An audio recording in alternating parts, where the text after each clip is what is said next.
Charlie!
Dale.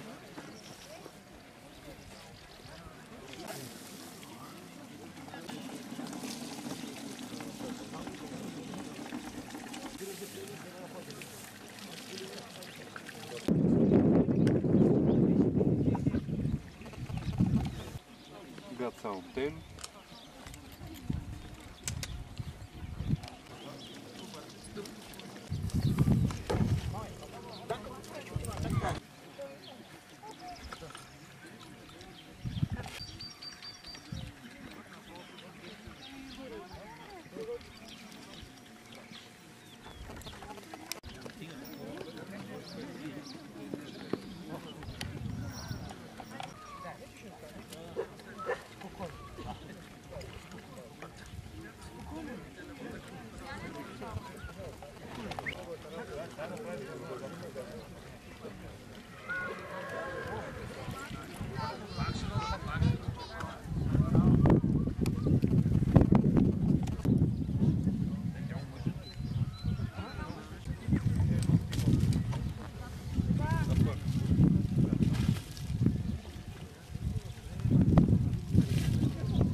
We have a lot of English born all the way around the vinery, and at the end they could not find the keys to the shop.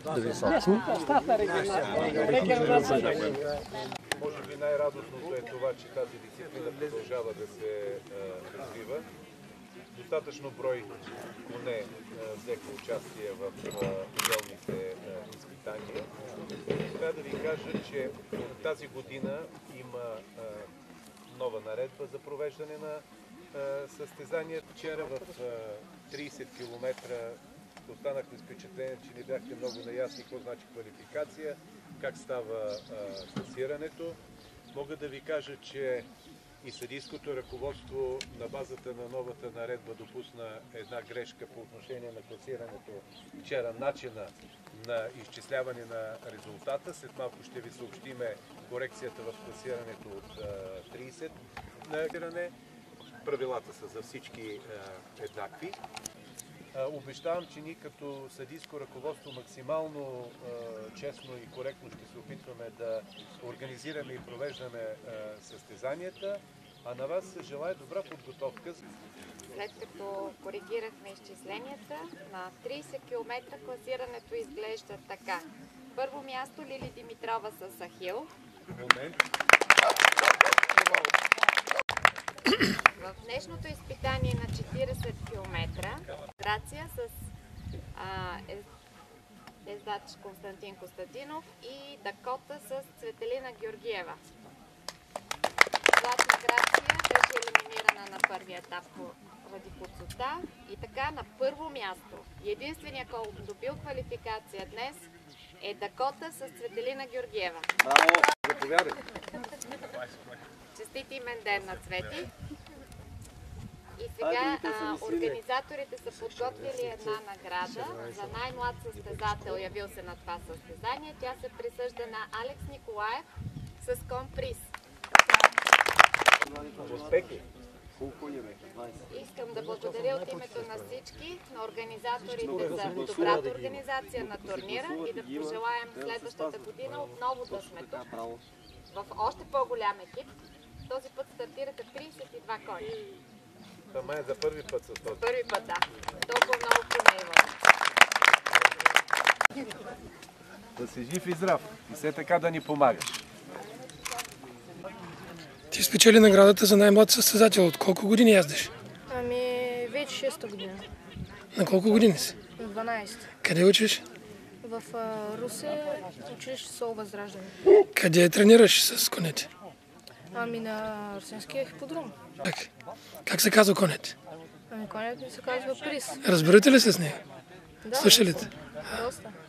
Смяташ ли да продължаваш да се занимаваш с Да, езда? Какви са ти мечтите? ами да участвам на голямо състезание на много километри.